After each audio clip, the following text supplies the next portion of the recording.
Welcome, welcome, welcome, one and all, to another live edition of the Extra Point Show.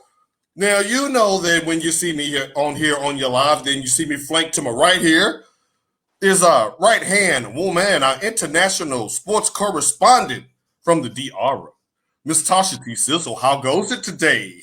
It goes well. It's a little bittersweet today because mi última dia en la playa, which means it's my last day at the beach because we can finally move into the house. Gotcha. I thought you were saying to say prayers for Medea. I was like, what happened to Medea? No, but I am kind of sad because I do miss kind of getting up in the mornings and just being able to walk to the beach, even though sometimes I didn't want to go to the beach. It was just there. So, hey, why not? Oh, here we go again, ladies and gentlemen. The DR privilege that we have to start off every show. Oh, I ain't got nothing within walking distance but a mailbox, a car with a spotty right tire, and what else is out there? Some dead squirrels in the street. But that's Plano, Texas. You, by the way, you won't be able to walk and have your toenails touch the crust of the earth. I get it. I get it. Congratulations to you on your move. Now, you know we do not get this show started without letting the people know who this show is sponsored by and where to find that product. Take it away. The show is sponsored by May Janes Coffee. That's MAEJANES coffee.com. You can get your Honduran, your Colombian, and your Brazilian blend coffee. And it's all fresh ground by my sweet daughter, Sasha Denise. She will grind it for you. She will deliver it. Well, not deliver it. She'll mail it to you. You can get bundles. She has flavors that you can put in your coffee. And she also has recipes if you follow her on Instagram. Alrighty. And for those who do follow her on social media, we're talking about coffee grinding. Let me just put my uncle hat on real quick. We're talking about coffee grinding now. Don't She ain't coming to deliver no coffee and no thong and start grinding for you, fellas. So shouts out to Miss Sasha Denise. I'm very, very proud of her. It's a B-O-B. Make sure that you show love. And if you're doing all of this, we want to make sure you do some of that too. We like the stuff that rattles, but we rather have the stuff that folds. So holler at this website we have here. Shouts out to Sasha Denise. Shouts out to the third member of the Fugees, Mr. Michigan Michael Haas. So he's buying it. Hey, that's a coffee drinker right there. Shouts out to Michigan Mike holding it down in McKinney, Texas. Now, T Sizzle, let's get right to it. It's been a while since I had you in this particular hot seat, but we got a new hot seat for you. So if you don't mind, are you ready, ladies and gentlemen, for a game of Hang In There or Have a Seat with T Sizzle? Listo, papi. All right, let's do this. Okay, so I got some playoff scores here in front of me, and the people want to know, does Tasha think the team in question should hang in there, or should they just go ahead and join you in the DR for a nice summer of fun in the sun? All right, let's start with yesterday's action. Milwaukee blew through Miami. Yeah. And we can just go and get right to that. They're close enough. You're in Miami. It's an hour flight. Yeah. Okay, so 3-0. Don't even show up the next game tomorrow. Let's just go ahead and just kick it on the beach and then go ahead and take it across the ocean, huh? Yes, pretty much. I got you, and I totally agree. Now, the Lakers started out 0-1. They have since gone up 2-1 over the second-seeded Phoenix Suns. Phoenix, you are now behind the Lakers 2-1 with the next game in Los Angeles. T-Sizzle, should the Suns hang in there or have a seat? I think they should hang in there. Simply because, I mean, I'm not for all that seeding and ranking and all of that. I just don't see especially this season. Right. I don't really see them going out like that. Just, okay, we had them, 1-0, and then they just came in. I think they're going to give them a little more competition. Okay, so as long as CP3 stops falling out, and he's 74. Now, daughter says have a seat. Now, I'm not going to run and get the crown. I'm not gonna run and get the crown, but you know that LeBron James loves to give you game one so he can have the Skip Baylesses of the world and the Stephen A. Smiths of the world talk about it's his time of demise, only to go ahead and let the whole world know while the king still sits on the throne. You She's saying only Phoenix? saying that because she's Team Lake Show. That's why. She's smart. Oh, she. I need you to grind that coffee, little girl. MadeJaneCoffee.com. Right. MaryJane.com now. At the end of the day, make sure you do it with Mary Jane. Let's go. So Chris Paul, what deal with the devil did he make, Tasha?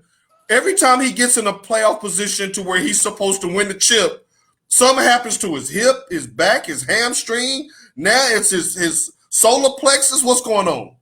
You ever dance with the devil by the pale moonlight? Batman. Well, the Joker. oh, yeah, it was Batman. I was like, who said that? Okay. You went back pre-Dark Knight on that one, to be fair. I mean, it's something about Chris Paul. He's often injured. And then I think he got those little T-Rex arms. You know, his arms are kind of short. But he's always injured. And I like Chris Paul. I like CP3, but he's always injured when he doesn't need to be injured. And he's one of those, for some reason, that he'll try to play through the injury, but he's not as effective as others who play through injuries. To me, he's the anti-Steve McNair. And I mean this because Steve McNair was always injured during the season, but you had no doubt about him in big games or in playoff games that he would be out there and he would play effectively. When I saw Cliff or Chris, or whichever one it was, writhing around in pain on Sunday with his shoulder blade, I was like, see, it's State Farm. That's who we need to blame. But you said Cliff. They got the uncle. The alter ego. That's right. That's the alter ego. So from what I saw in game one, I was like, oh, this might, the king might be in trouble. But after these last two games, especially last night, the way they dominated the paint, they even got Andre Drummond looking like a serviceable big man. Mm-hmm. So and then they just cut him. They brought him back.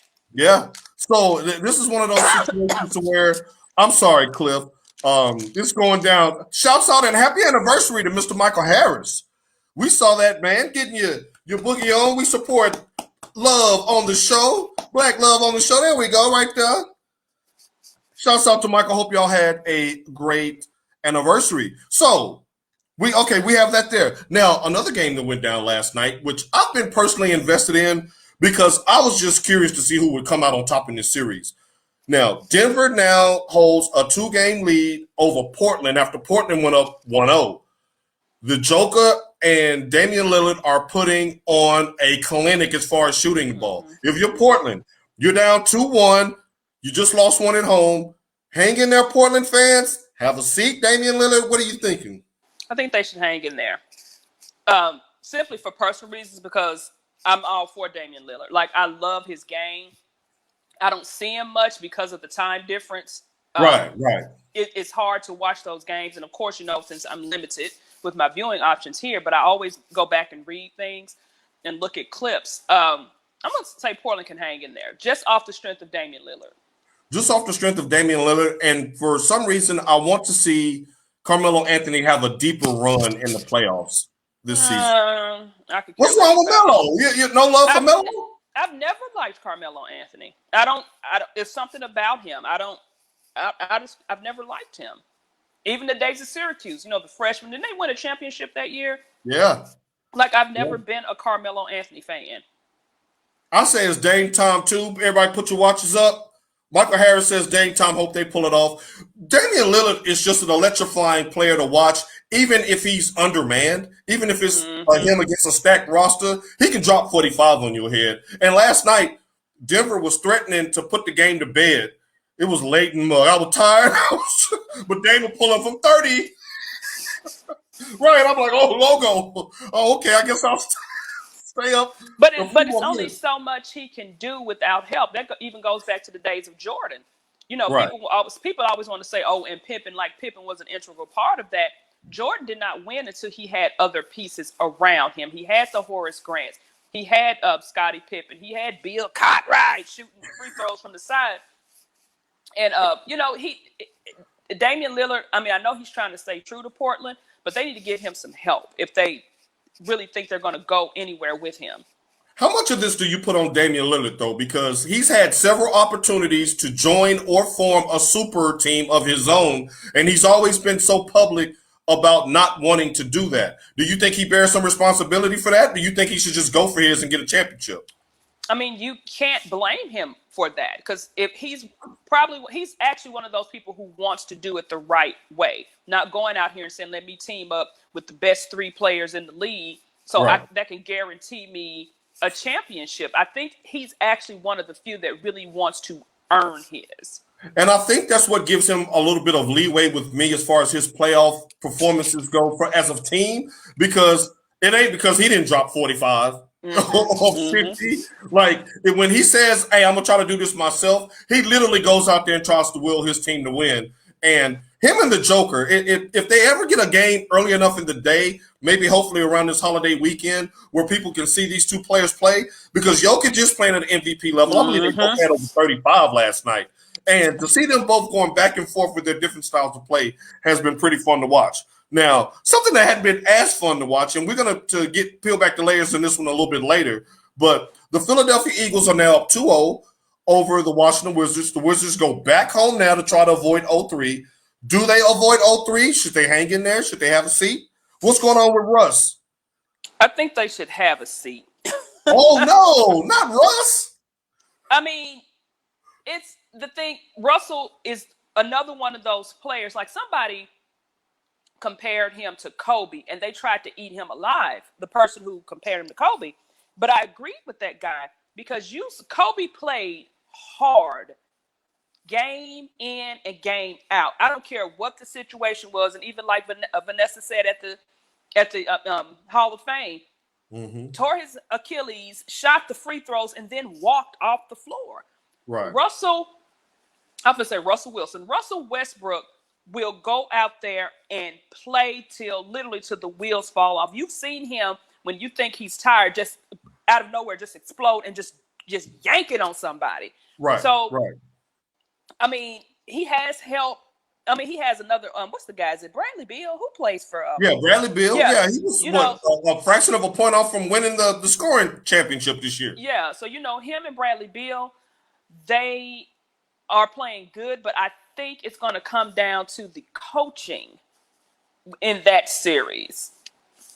Because you're going to give the edge, of course, to the seasoned vet with the chip, huh? But I mean, you look at the Clippers. Remember, all of the issues they had were supposed to have been because of Doc. Look at you now. You know what? Let's not even tease that one. Let's get right into it. Well, I will say this about Russell Westbrook, though. I believe that his tank is on E. I think that it took him so much to bring that team from 15 below 500 to a playoff berth in a matter of what? Well, he did that in like 7-8 weeks. Yeah, 7 to 8 weeks. And it took triple doubles after triple double after triple double to do that. And I think his body at this time of year is just worn down. He, like you said, he doesn't have the pieces around him. And coaching wise, he doesn't have a coach that can scheme him up a win or two there. Philly is on a mission. They finally got a right mix around them to where Ben Simmons doesn't have to shoot threes. So we don't even scared. We know he's not going to do it. But now teams can't even dare him to do it because they surrounded him with enough shooting to where they can hide him. I think Doc Rivers has done a phenomenal job. Now, he says Russell will play hard 40 minutes, but he's not like Kobe. I think he's more like Kobe than not. The only difference is that he don't have no championships. I mean, when that guy was saying that he played hard like Kobe, it's the fact that Kobe never stopped. Right. Russell never stops. He's like the Energizer Bunny. When have you ever seen Russell be like, I'm going to take a play off? You don't see that from Russell. And you didn't see it from Kobe. And this is somebody who really was not a Kobe fan. Kobe never took a play off. Westbrook never takes a play off. Never. And I love the fact that what Vanessa said about Kobe in that regard was the fact that he said somebody could have saved up a whole week's worth of pay to come see me play tonight. Their only time to come see me play. And the thing is, as a local Dallas resident, I understand that. There was a game right on the heels of their second championship in a row, I believe it's 2010, where they came to town. The tickets were so expensive. I knew there was only one game I could go to, and that was my one and only time to go see Kobe. It was a Friday night. He came and he put on the show. He gave me every bit one of my pennies worth, and I saved up a pretty penny for that seat up there. So to hear her say that, I felt like one of the people he was talking to. So Kobe went like this because they weren't championship level at that point. No. He was all about the Heat at that point, right? In the Big Three. But he gave us everything, and he put the work in on Dallas that day. So I get why he's held in such regard. Westbrook is not there yet. He doesn't have the championship pedigree. Right. But I want to get to these Clippers because you made a couple of great points that I want to jump all over. Speaking of Dallas, because Dallas, as we speak right now, holds a 2-game lead.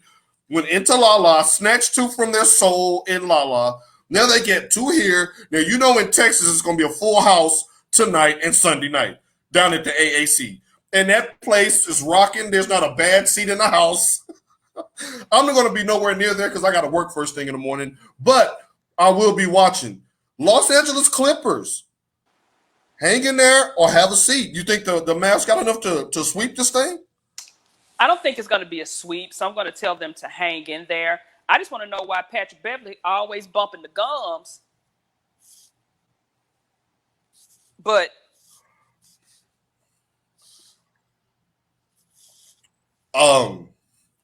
this is what I want to know. As Michael Hasso says in all caps, who want to guard Luka? Because the show ain't Patrick Beverley. Why is Patrick Beverley out there now?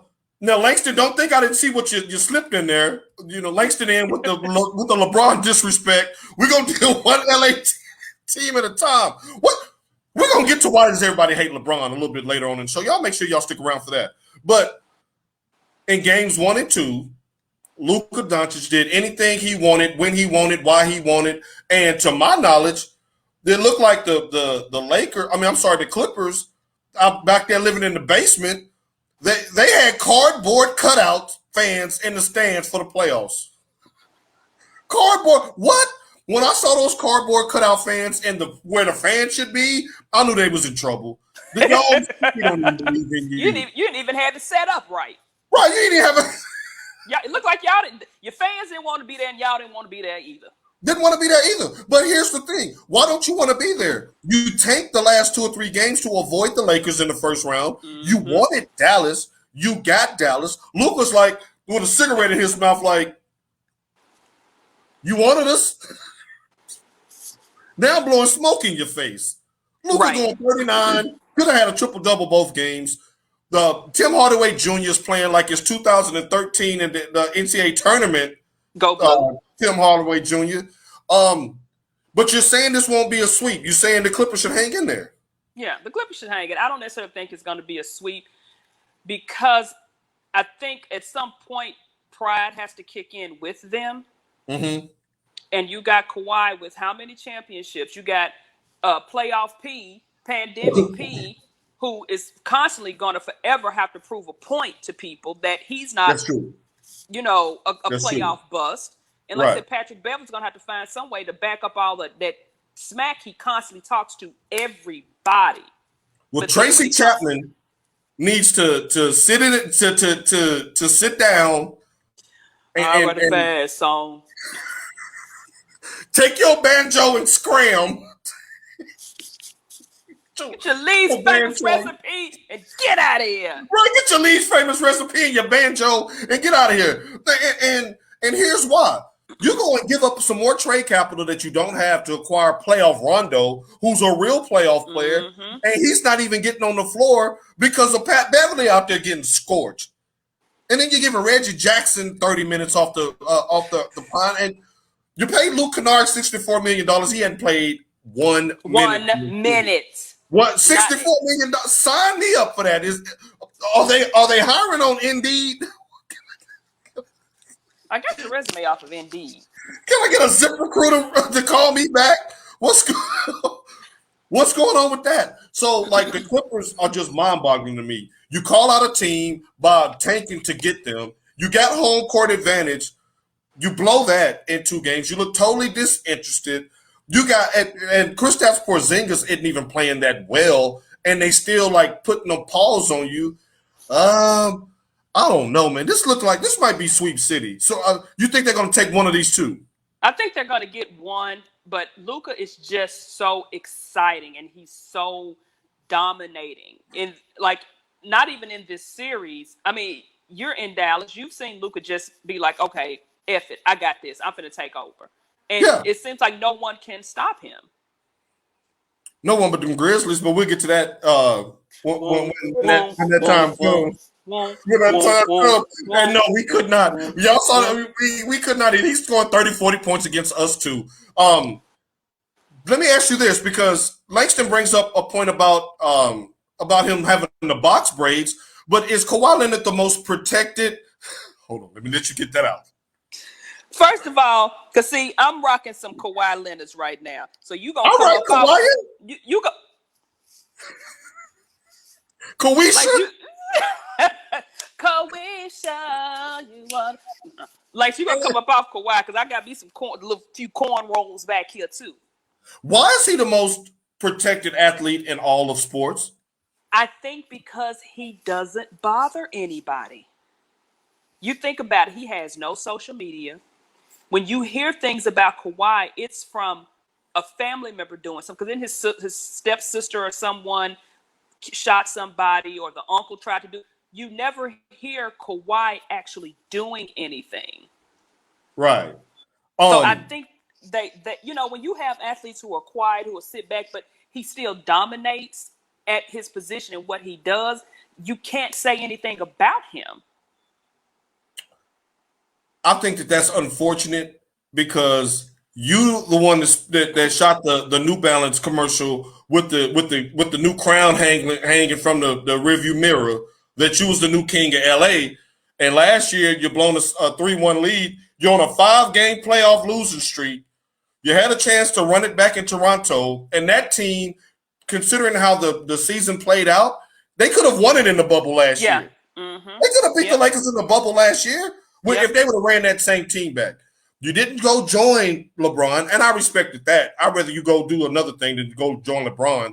But you've lost 5 straight playoff games. You go out and you get playoff P. Y'all don't have any draft capital for the next 5-6 years. And you and Paul George have an opt-out clause after this season. So after 2 more losses. And he's the one that begged for Paul George to come. Like, he was like, yeah, get me Paul George. Now, did Paul George sell him some wolf tickets the same way he sold us and the rest of the league? Maybe. Right, because I really, and the thing is, I give Paul George more of a benefit of the doubt because of the gruesome injury that he sustained back when he was playing for Team USA. That was years ago. Don't do that. It didn't stop him from. All right, look, don't do that. Don't have Roy Hibbert, the next one on that YouTube screen. Don't do that. He's probably out there philandering around in LA. That's the problem. They need to be locking it down. You got KP going to the club on Sunday, and then the next day coming dropping. Come on, man. I don't know. I'm with Steph. I think this may be a sweep. I'm not too sure that they're not ready to just blow this whole thing up. Brooklyn. Let's talk about Brooklyn. The big three. They're finally back together. They're up 2-0 over the Boston Celtics. Boston. The series is coming back to Boston now. Does the Garden hold any weight now? Do they make this a series? Do you hang in there, Boston? Do you have a seat?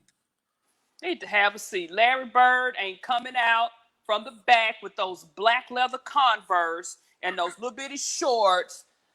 The 3-time MVP Bird. Right. Robert Parrish is not finna lace him up again. Rest in peace to DJ. We know the ghost of DJ ain't coming in there. Ainge, I'm through with Danny Ainge anyway because of the comment that he made. We're going to get to that. We're going to get to that. Michael Hasso tells Boston to have a seat, so it's done in Boston. Yeah. Hello, Brooklyn. Hello, I think so too. I think so too.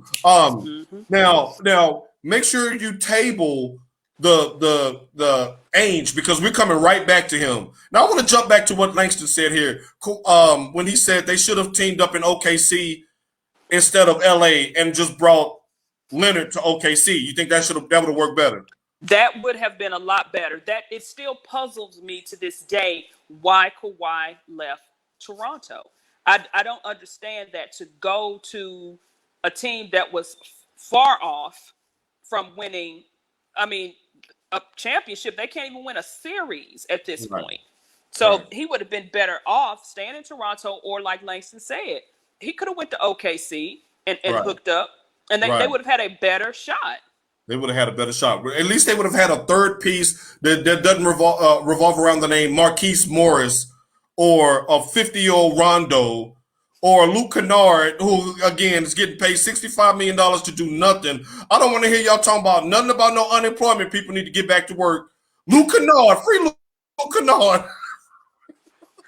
Give me his gig, dadgummit. Now, let's get to this game, because this game is going to spearhead everything else that we talk about behind this. Now, the Memphis Grizzlies are in a fight, literally and figuratively. Let me do my... With the Utah Jazz, they are tied 1 game apiece. Hang in there, Memphis, as the big underdog 8 seed, or have a seat, Memphis. Game 3 goes back to the grindhouse. Hang in there, Memphis. Them whooped up Trick All-Stars. Finna make an appearance. Yes. Get your gangster walk on. Whoop that Trick. Hey. Whoop that Trick. Get him. Hey. Whoop that Trick. Hey. Woo, that gave me goosebumps. I'm ready for the game tomorrow. Ja Morant. Now, him being an OVC player, local, kind of more of a local celebrity at the collegiate level. We're college basketball savants, so we love college basketball. He's been on our radar a lot longer than he has been on the national stage. Playing in Memphis, you don't get many national games. However, with the play-in tournament games and the first couple of games in Utah, the national conscious is starting to become aware of Ja Morant. Ja Morant, as it stands right now, top 5, top 10, top 15, top 20. Where do you rank him? Oh, as far as play, this is the thing. I was in the capital. I was in Santo Domingo. And we have a guy that helps us when we go. He shows us around. And we were watching basketball. And he speaks a little English, but, you know, he was saying how he didn't really care for LeBron, but he knew a little bit about basketball. Yeah, it is. Like, we were communicating about basketball. But he didn't know Ja Morant. And so I kept pointing. I said, no. I said, Ja Morant. I said, es bueno. I said, muy bueno. And so he was like, who is he? He was asking me, who is he? So I Googled it and I told him to read it. So he sat there and who were they playing? And he sat there and he watched that game. And he's like, yeah, ooh, me gusta. Ja Morant. Ja Morant. Get him, John. That name has an international flow to it anyway. You know, if I got to bootleg watch it on the crack stream video, I'm going to watch all the Grizzlies games. So it's still in my heart good to see him now get some national recognition. This is one thing that people don't realize about the Utah game in game 2. Yes, Spider-Man Mitchell came back and had 25 points in 26 minutes, which is super efficient. But it took a record 19 threes that they made. They scored a record 141 points. Memphis' starters, basically 3 of their starters missed the entire first half with foul trouble. And Memphis still outscored them by 10 points in the second half. Mm-hmm. Meaning, you stay out of foul trouble and you start making the dumb mistakes in the first half. That game could have been 2-0 easily. Memphis walked them down in the second half and they kind of blew it at the end. I am excited about this. I had no expectations at all past the play-in tournament until I saw him actually out there dropping 47 on the Utah Jazz, who holds the reigning defensive player of the year, soon to be, in Rudy Gobert. And his dunks, have you seen? He has been yanking it on people. Yes. Like I said, we saw a glimpse of this. Well, I did because I was still in Tennessee. I saw a glimpse of this because he was getting a lot of local, press, from the Channel 5 and Channel 4 down there. because of his affiliation with the OVC. And I knew he was going to be spectacular. I mean, I knew it. And the thing is, you know how they were trying to pit him and Greg Oden the third. Oh yeah, Zion. Yeah, you know, because they grew up together or something, played the same AAU or whatever. Yeah, South Carolina. He is just outshining everyone at this point. To me, he's outshining everyone. And it's sad that a market like Memphis is not big enough to put him out there. But I think his game is going to make people watch regardless. He's interesting. He is, and not only is he interesting, he's transcending a small market. ESPN 92.9, who's the home affiliate for the Grizzlies, they did a Q rating watch where they went on to social media and saw that John Morant has more Twitter, Instagram, and whatever TikTok followers than Donovan Mitchell. Already, and Spidey did the dunk with the Vince Carter jersey on that year. Right. So the younger kids have been on the train with this whole TikTok era, but I think now the average non-millennial basketball fan is getting a chance to see him play, and that's I think it's going to be a good thing. Now, what I want to get into now is something that Kyrie Irving had kind of preluded to before coming home to Boston, where he made a little plea to the fans back in Boston. I gotta ask somebody a question, but keep talking. Okay, so to set the stage, Kyrie Irving, before going back home to Boston to play in Game 3 tonight, he basically told the fans to keep it respectful. That he doesn't mind them heckling, but let's keep all of the racist, the disrespectful treatment. Let's keep that out of the fray. Now, people were jumping all on him for that, and less than 48 hours later, we see what Kyrie was talking about. We've had 3 instances in the last 2 games where fans have been permanently banned from arenas for outrageous behavior. We got Popcorn Man in Philly. They want to pour the popcorn on Russell Westbrook's head. We got Spitgate. Come on, man. Spitting, really, New York. Now, y'all know y'all was the COVID hotbed. You got swine flu, the blue velvet flu. You got all kind of stuff going on up in that sewage. What is the blue desert? What is the blue desert? You got the audacity to spit on somebody? Come on, man. That's death warrant stuff. And then most recently in Utah, which it always seems to be Utah, where Ja Morant's family was harassed. And now, just before we went live, Ja Morant's father, T. Morant, and his uncle were on the ESPN 92.9 radio station giving an account of what happened. And Morant said that, he doesn't mind engaging in banter back and forth on the AAU circuit.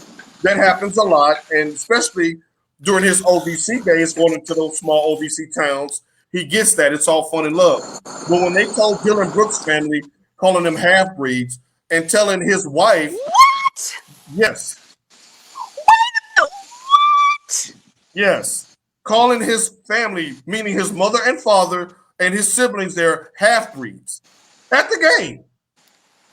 Now, you know good and well they're not going to call that to Dillon Brooks seeing him walking down the street in Utah. That's Utah. They out of control. No, not the Church of Latter-day Saints, the Mormons, the perfect people, the ones who, we don't have sex until we come back from our voyage to wherever Brigham Young went to get. Come on, man. I'm going to start at the beginning. I remember very, very vividly the Malice at the Palace. Oh, yeah. The reason I remember because I had fallen asleep. And the first thing I saw when I just happened to roll over, I still had a little film on her. And I saw the foul that Ron Artest, a.k.a. Metta World Peace, put on Ben Wallace. Mm-hmm. I saw that. And like I said, it was cloudy. And I remember because I rolled over and I was like, the game is still on. I saw everything that happened. Saw him get hit with the beer. I saw him charge up into the stands. And I saw him proceed to beat some man. Even though they were saying it was the wrong guy, it don't matter. I fully understand why Ron Artest went Ron Artest. I'm going to start with the popcorn. You throw some popcorn on me, yeah. It's just popcorn. It's just a little buttery, crispy, salty, get stuck in your teeth treat. But it's the level of disrespect that makes you feel like you can throw some MF and popcorn on me. That's it's disrespectful. Number two, with Spitgate.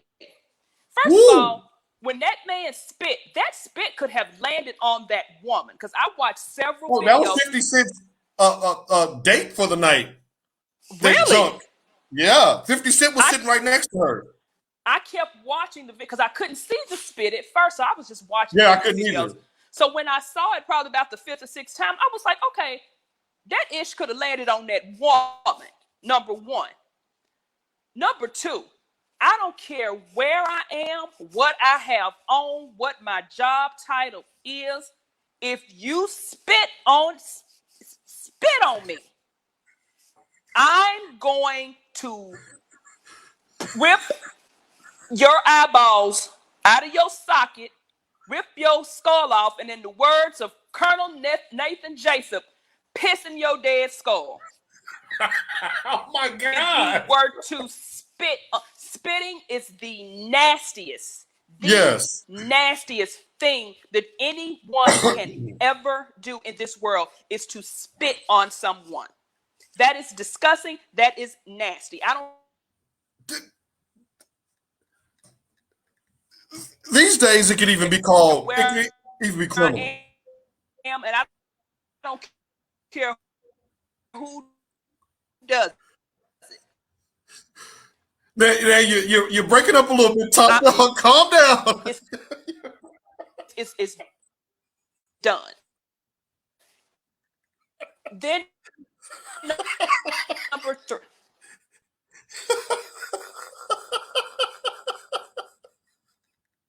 And now I'm on to the whole. What happened to Hello? Tasha, no, I'm here. We're listening. Oh, and then in Utah, for them to say the nasty, vile things that they said, first of all, the racist thing, I'll put a nickel in your back and watch you dance. And then the vile thing, boy. Then the vile things that they said about his mother, and then F&B and all that kind of stuff. And that's another thing that's going to get you punched. My mama's sitting right there. You talking like that about my mama? And then it's like, they always expect us to be the bigger person. They say, oh, be the bigger person. But how much of it do you take before you're allowed to retaliate when it's stuff like that? Well, I don't need to even give a civics or a history lesson to show how we have been programmed and preconditioned to forgive, be the bigger person, forgive, look the other way, act like it's not happening, pray about it, pray for your enemies, forgive your enemies, hug the police officer that killed your brother at the courtroom. You know, John. There's always the onus. I'm gonna just keep it real.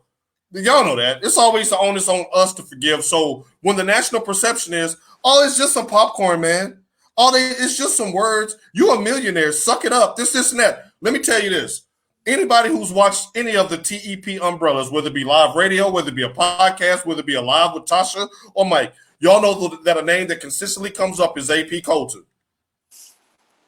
Now, the original Redbone. The original Redbone. Now, you can have a problem with something that I say about your favorite player. You can have a problem with what I say about you personally. You can come back and attack me all the which ways up and down the way you want, because me and Tasha really don't give a you know what. Like, when I say we don't, I know people say that, but like, no, we really, we'll hang up this live and then go on about our business. And forgot that you was even mad. Like, that's just how we're wired. But once you bring AP into it, once you telling my mama to do something to your private part in order for her to stop cheering for me, or once you call my sister or this or my nephew or that, now I got to come in the stands and get you. Right. You know what I'm saying? And like Mike said, nah, man, it's disrespect. They're going to catch these things. Now, this is a guy here in Michigan, Mike, who people on the outside say wouldn't hurt a fly. But I have seen this man flip the switch when the disrespect goes up. When we in dress clothes at a nightclub that I will not name in upscale Legacy Dallas, and we about to tear that club up, and I'm like, Mike, I didn't know you had that in you. Because of disrespect. Mike don't care about you talking about Michigan. Mike don't care about you saying, oh, the Mavs suck or the Eagles suck or whatever. But you're not going to be telling his lady to do you no kind of personal sexual favors. Right. He's not going to have you tell his mama to STFU. Right. When that starts happening, I'm like, Mike, who's holding the rings? Who's holding the watches? I'm right here behind you, buddy. I'm your Steven Jackson. I mean, and that is true. That is true, because I say this all the time with my daughter. Sasha can do things. If she does something wrong, believe you me, I'm going to get in her ass. But you are not going to say certain things about my child or do certain things to my child. You can ask a few of those principals over at Brentwood High. Like I told them. She's name dropping. Yeah, I'm name dropping. If I ever have to walk across this parking lot from Brentwood Middle to Brentwood High School, there's going to be an issue. Well, then look, since you're being so candid, it was Sambuca when Mike almost tore up the club. Sorry, Mike. Then he want to put all my business out there because I went off on the lady at the fair. See, Mike? See how Mike you do got hands. It was Sambuca. We had on dress clothes and everything. Like, oh well, it's time. But you're right. Like if so, somebody to say, I ain't like what your mama said about me on TV, on the radio. Sasha be like, so? But at the same time, you're not gonna call Sasha's mama no derogatory name in her face. I mean, and this is a girl she went to college with. I got into it with her on Facebook. I told her the best part of her ran down her mama's leg.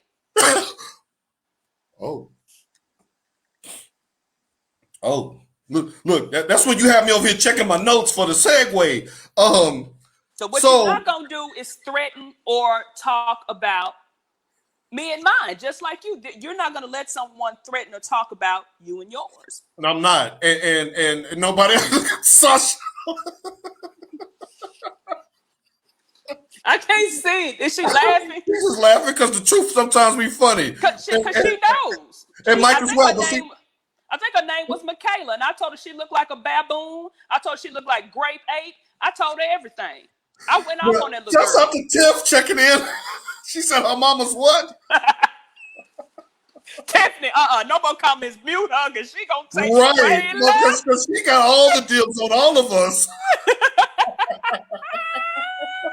Shouts out to Shamika Nicole checking in. But the thing is, though, this is a sensitive subject with people. You got people that got families out here. These are grown men with families, and for you to be a arena warrior and telling somebody's mama to get on their knees and do this and that, or you telling somebody's daddy, I'll put a nickel in your back, boy, then get to dancing, we gonna throw them things. It's the level of disrespect that certain people feel like that they can continue to get away. Remember when Westbrook had issue with the guy, when the boys, right. the daddy, the little boy touched him or something, and he turned around and told the little boy, don't do that, or something, and the dad got all mad.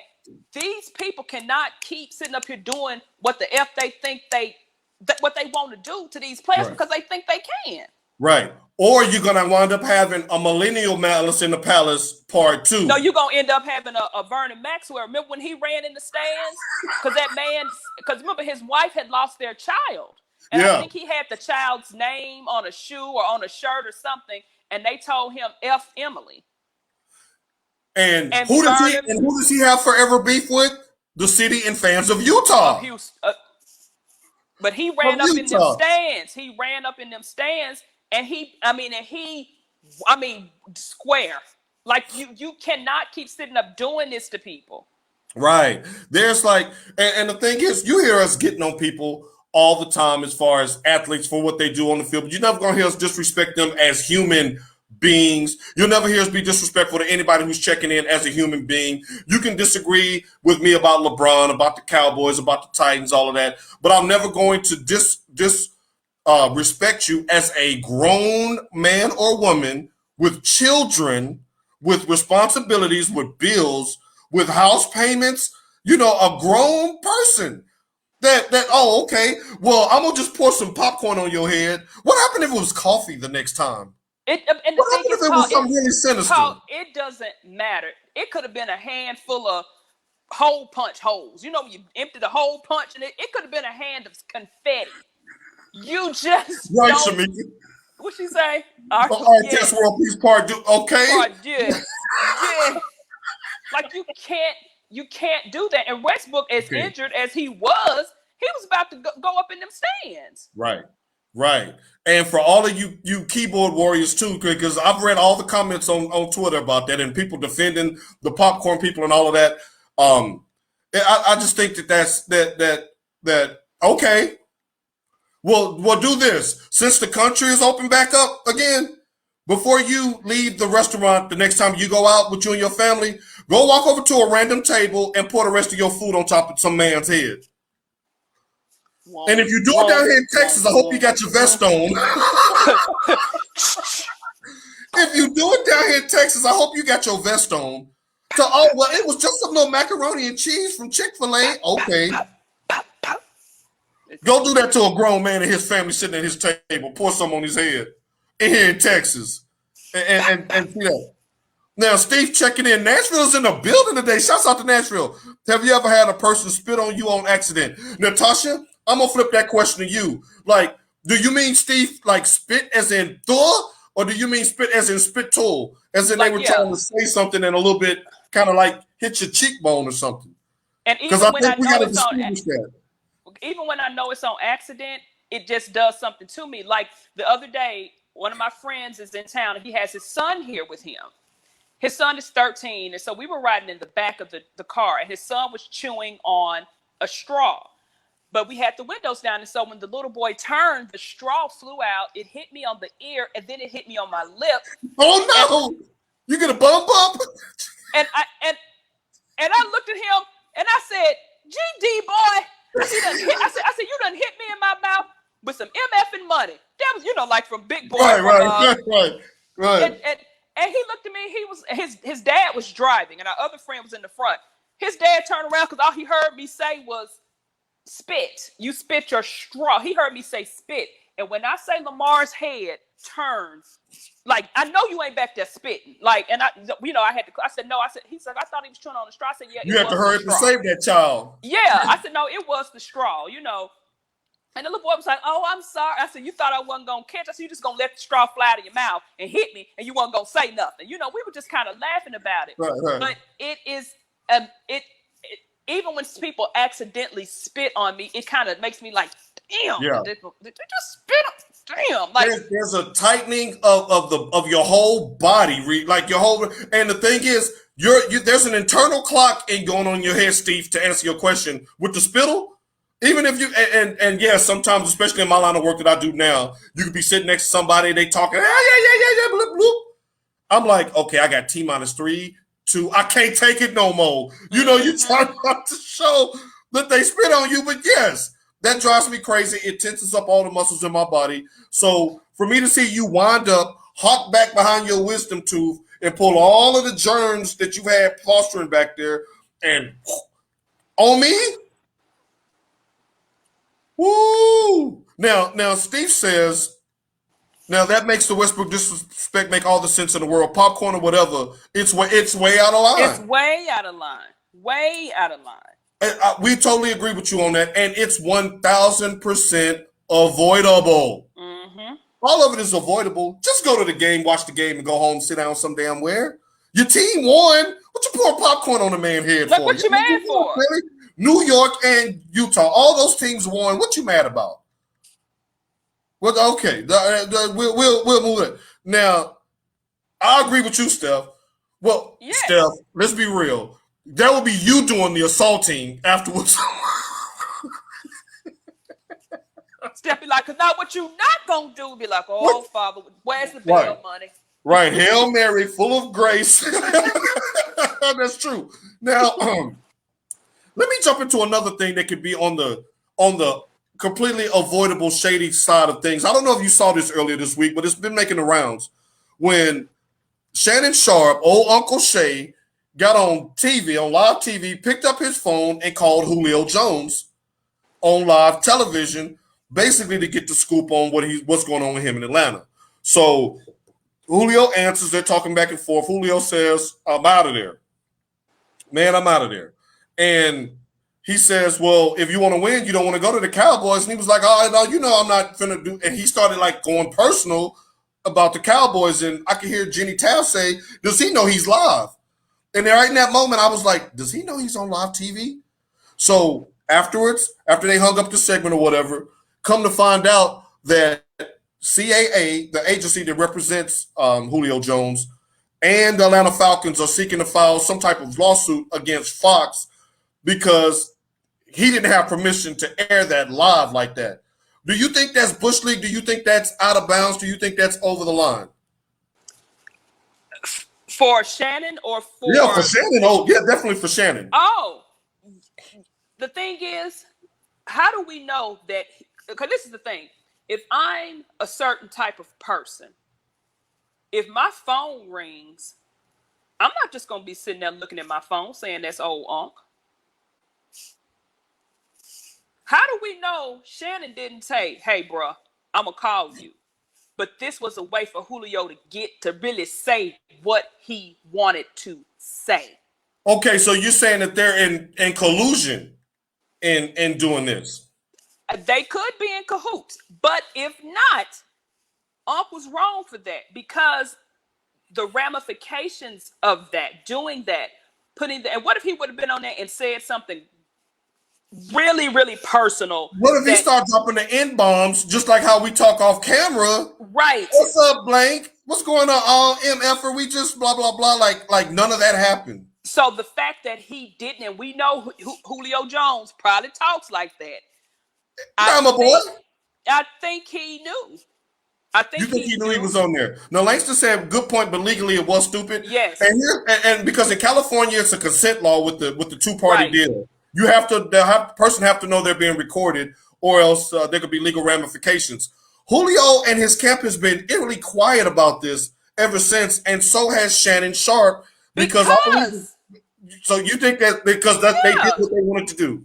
Yeah, because Shannon Sharpe does not hold his tongue for. Remember when Ray Buchanan was calling him, said he looked like a horse, and he showed up with the horse. Shannon Sharpe does not hold his tongue for anything. So, but do you think that in the position that he's in, if that was the case, that he should clear that so that he won't ruin his relationship with other people that he may have in his phone? Yes, but I think people probably think like I do that maybe that was, I'm gonna get you on the show, and that's what I'm gonna ask you. Say whatever you feel like you need to say. Because he knows the time that Shannon Sharpe is on television. So you answered your phone, and the length of that conversation, you knew that was longer than a commercial break. Right. Now, I want to get to what Steve says here. He says, Shannon knew better, and Julio shouldn't have bid. The business aspect of sports comes first. Julio had 31 other options. He made himself look like the cancer with the Falcons. Now, he did get the majority of the blowback, and that's a great point by Steve. That's why I'm confused that why would you protect him, Shannon? Because Shannon can say, hey, he knew I was calling him. But then again, you're maybe breaking a breach of friendship trust if that's something y'all decided to do under the table. So I guess it's a tricky point either way. I really think Julio wanted to get that off his chest. Because he has already asked for a trade privately. So that part we do know now, that he had already asked for a trade. Maybe he wanted to get that part out.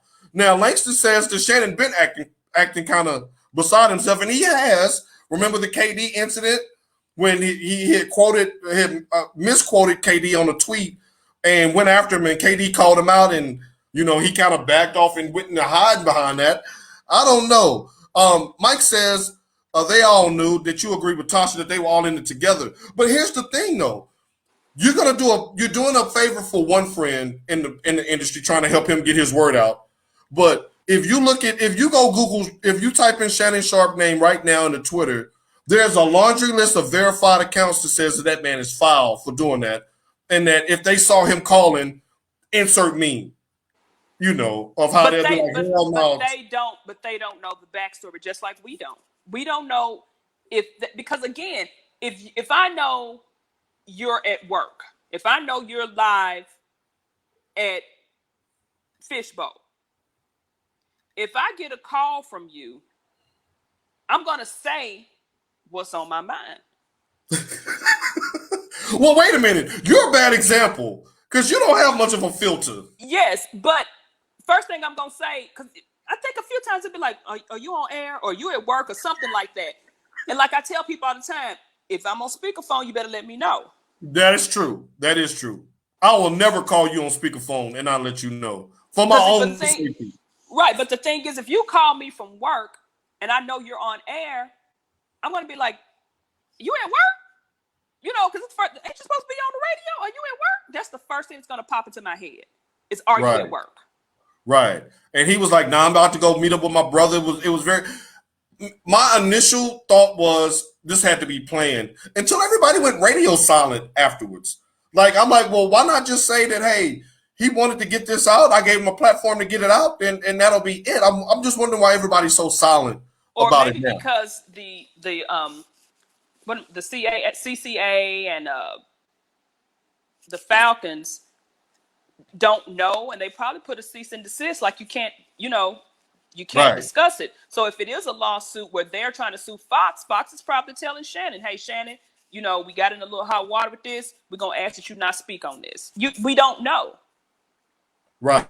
We don't. And that's the intriguing part of it. Now, Langston says, say what you want, you want about Jerry Jones, but he got pulled, and you get on the radio with minor disrespect about his team going to have Tulio playing for the Jets. Now, okay, he does have sway in the building. He did crap on Dallas, though.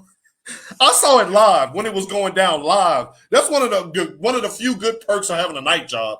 I saw it live, and I was like, did he just crap on Dallas? Like, now, don't make me get slick with Julio, because they don't need you in Dallas. Now, they need your brother to play corner.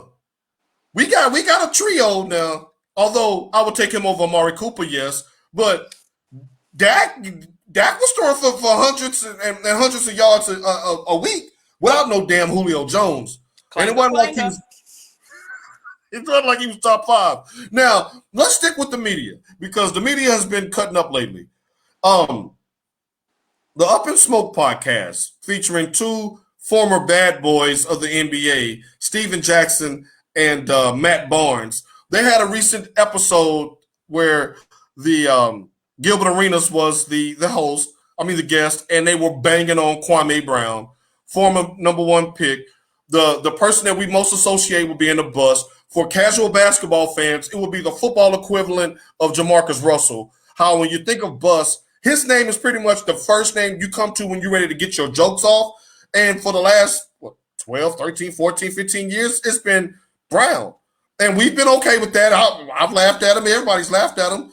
Well, Brown woke up with time last week. And since then, he's sent a flurry.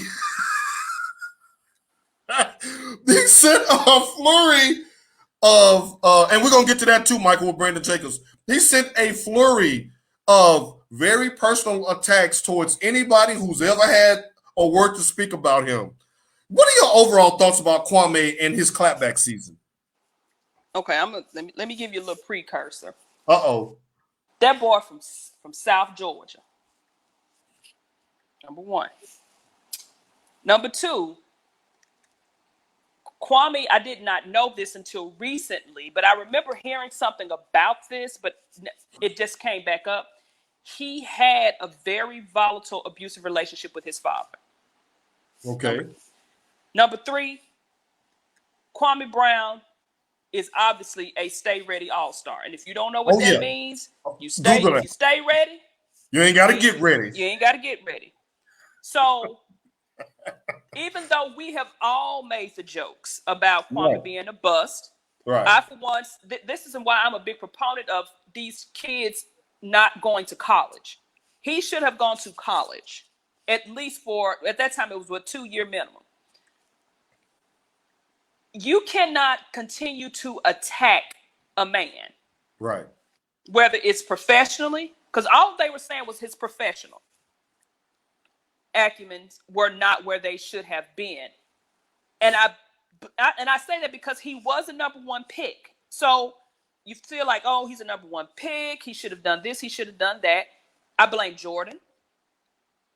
Oh, for sure. Which ain't nobody saying too much about Jordan. It's Jordan's fault.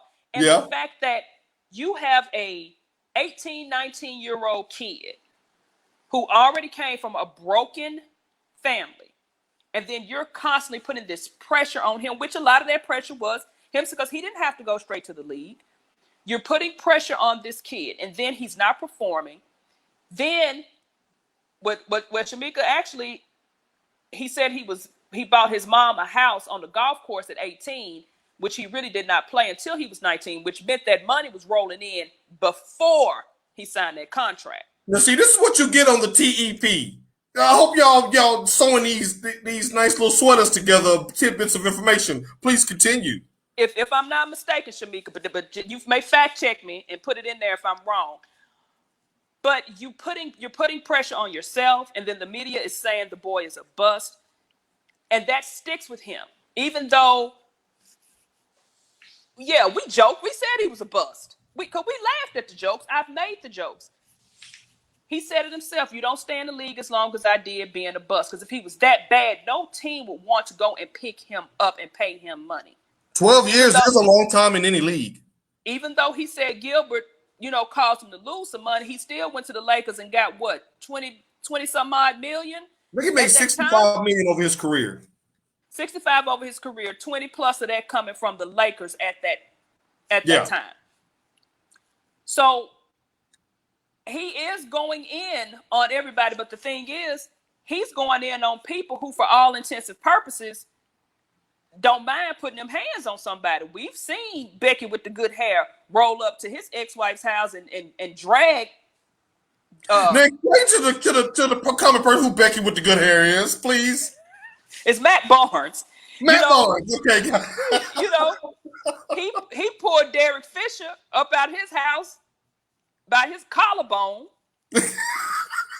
And we know Steven Jackson ain't never scared. So the fact that he is feeling open and confident enough within himself to say what he needs to say, I mean, I'm here for it. I'm here for it. Like I said, but you see Gilbert Arenas, 2 guns. He backed right. Said, trying to kill people and stuff, fighting on planes and stuff. He said, I've seen what he's done. He says, I've seen him go to a club and beat up a group of people. Right. And then there's a story about him. I think some football player, somebody tried to fight him. And he said something about the way he was fighting the football player. And his response was, but he went down, didn't he? Mm-hmm. And they said he proceeded to jump on that man's face like a trampoline. Right.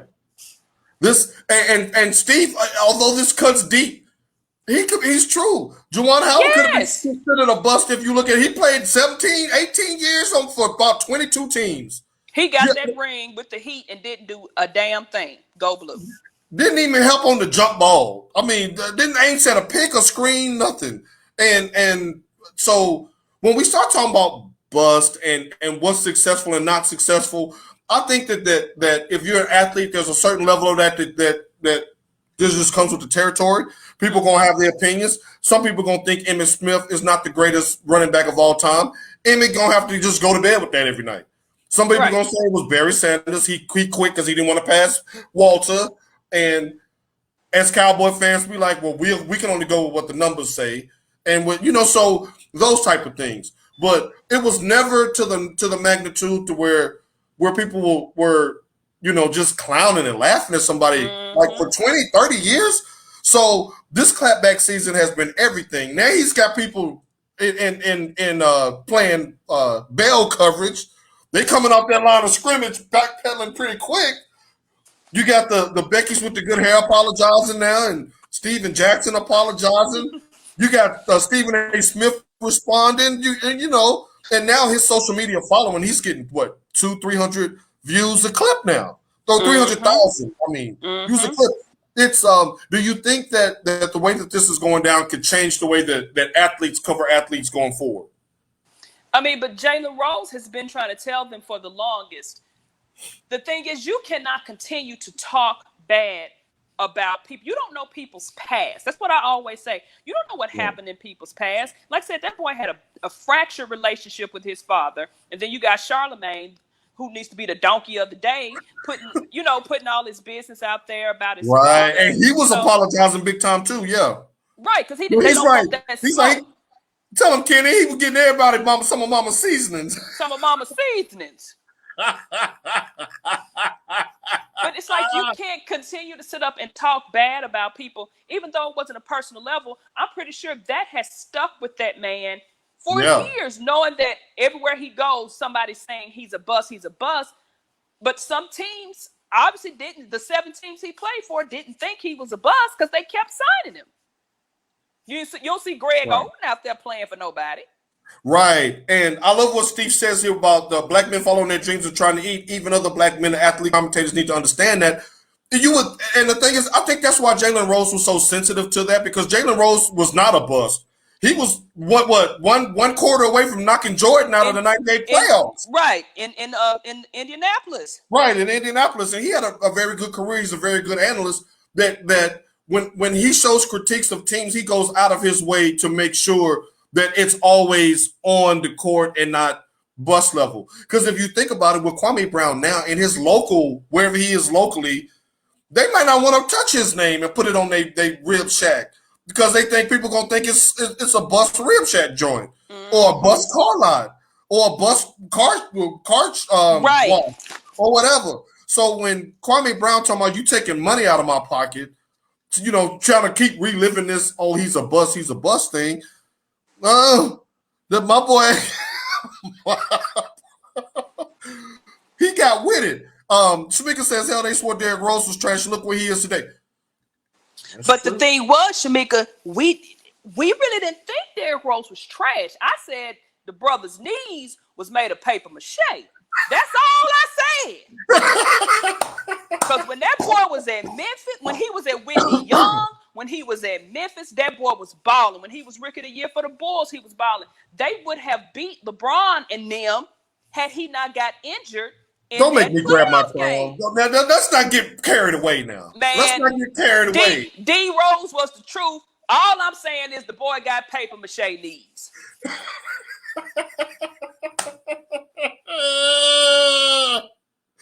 He was the youngest MVP. He was like the Rookie of the Year or something like that. Derrick Rose can ball. Yeah, and how he's reinvented himself in New York.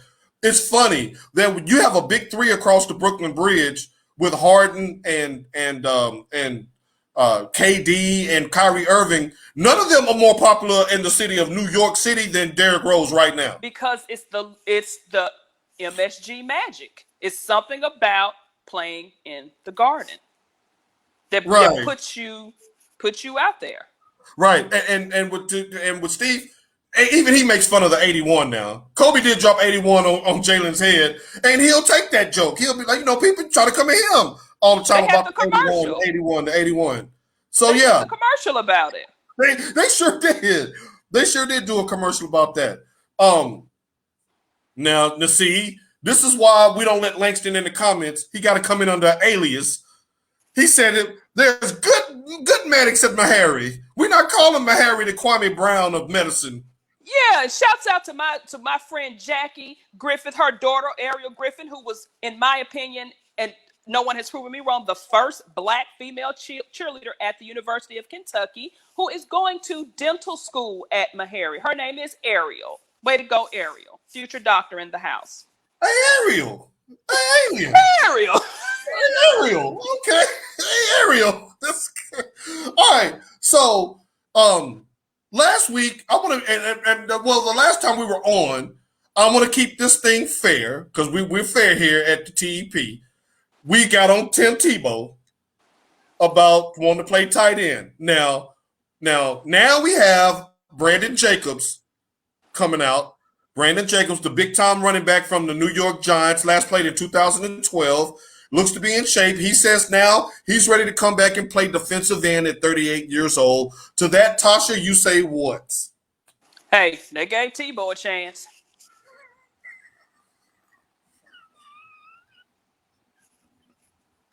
Why not? No, don't be trying to come back with that, Langston.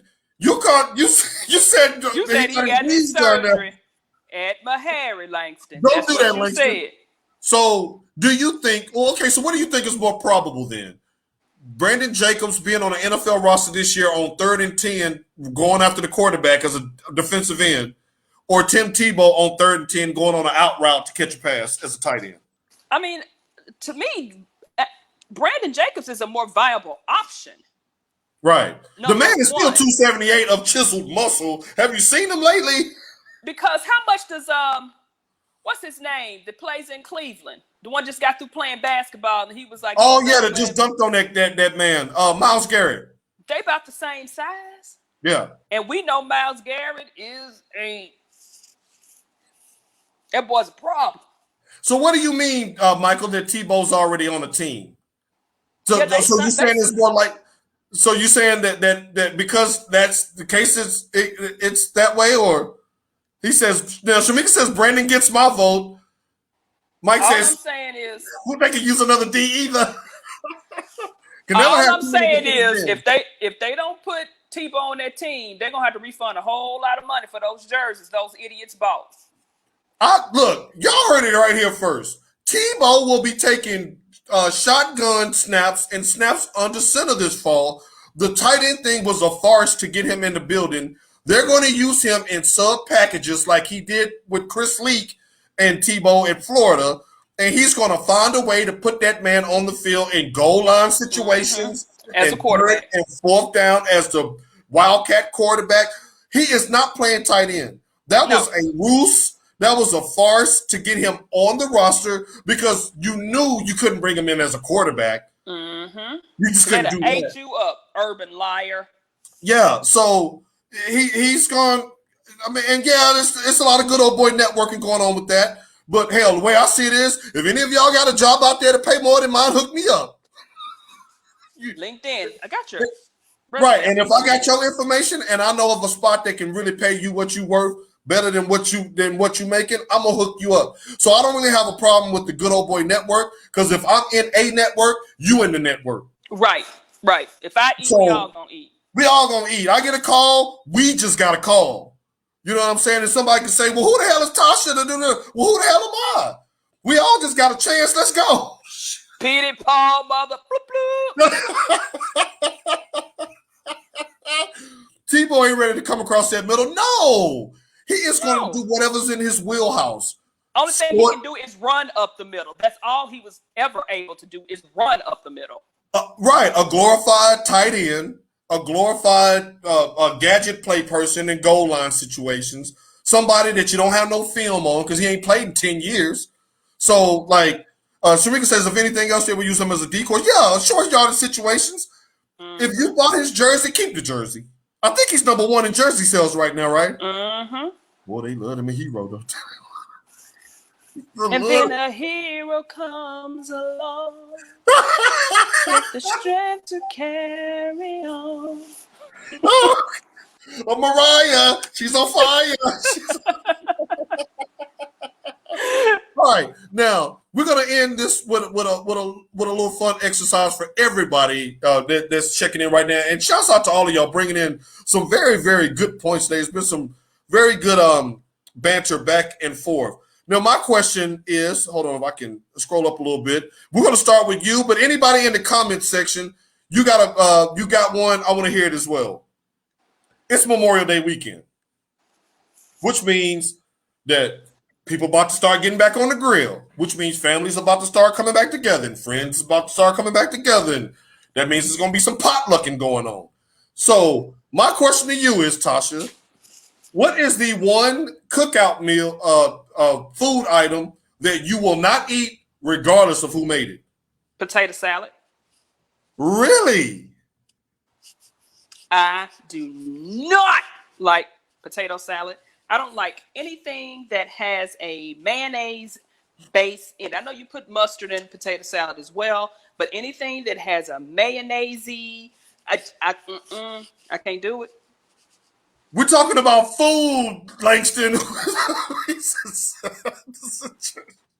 You know them socks are stuck to the base of your toes by the time 3:00 roll around. Your daughter seconds that. So we have from the Tasha household, we have potato salad. So y'all not even gonna ask who made the potato salad. I'm not eating it. Shamika says ribs. Now I'm down here in Texas, so somebody, y'all, I'm gonna say this real quietly. Real quiet. Don't tell nobody. If you say brisket, you might as well cancel your show. Brisket. I knew you was gonna say it. I knew it. Brisket. I knew it. Right. I don't like brisket either. I don't like brisket either. I don't know what the big to do is about brisket.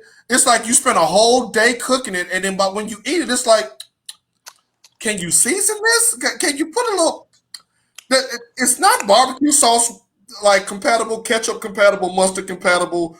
You just have to eat it. Now Maria says if they have cats, I ain't eat nothing. Now y'all know how I feel about cats. You know. Now I will say this with the exception of the Hassos. Now I'm gonna keep it real. With the exception of the Hassos, they have a cat. I have never seen their cat in the kitchen ever.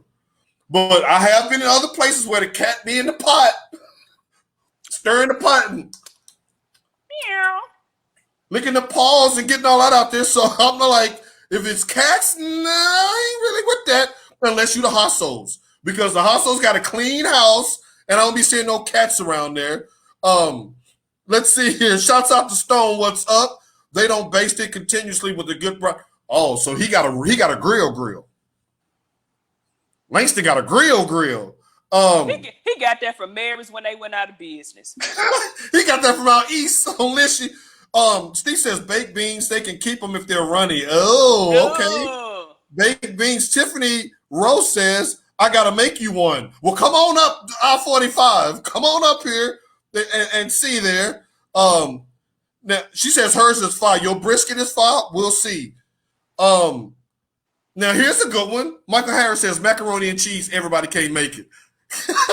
And I'm not I don't like mac and cheese either. What? I don't want it in that. I don't want it in no pasta salad. It's something about the macaroni noodles that I do not like. I don't eat macaroni and cheese. Is you nigger? I nigger. I was hungry. All right, Queen. It's your nigger. Now, Michael, I'm not asking you because he's saying everybody can't make it.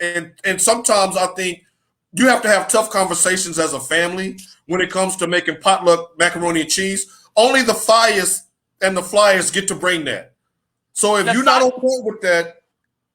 Sasha makes a very good mac and cheese. My daughter does. She makes the roux. She makes a very good creamy, and you put it in the oven and bake it. She makes the perfect mac and cheese. I do like that.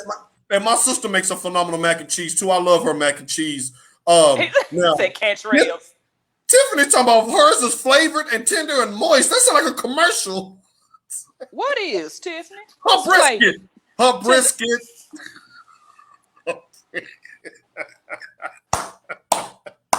I mean, with Tiffany, you never know. Tiffany, you don't know. Tiffany. You don't know. We got to bring Tiffany on tape delay. Right. So we Sasha says hers is fun.